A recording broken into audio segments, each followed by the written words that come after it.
Welcome back everyone. In this tutorial we are going to talk about loops. We all know what a loop is, but how does it relate to a computer? Well, in the central processing unit, or CPU, the processor works on a principle called cycles. The long name for a cycle is an instruction cycle, and it is the operation cycle of a computer.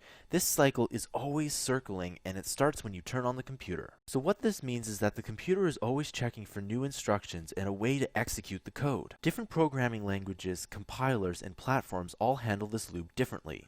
Let's run a simple app. Here is the graphic user interface, or GUI, for an app. Let's walk through how the cycles and loops work. Once you boot up the app, the code in the app is put in the processor and the device runs the app. The processor is still working and constantly checking for new code. There are many parts of the cycle, and one of them is to look for new code. Once we type in our name and push enter, the new code will be run. The next part of the app will appear. There are many ways to access the cycles depending on what platform you are using. In most apps, you run the code and only call the cycles when you need to. For example, if you draw this graphic, you draw it once, and if you need to move it, you call the loop again. However, in games, the cycles are accessed all the time.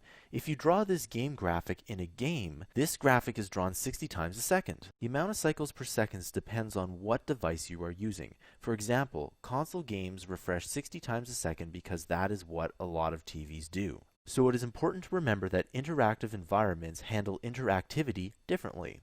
This becomes really important when you need to implement ideas that involve time, such as animation. In basic animation, your animation runs at a rate of frames per second. Whenever you have something like this, you need to run a loop.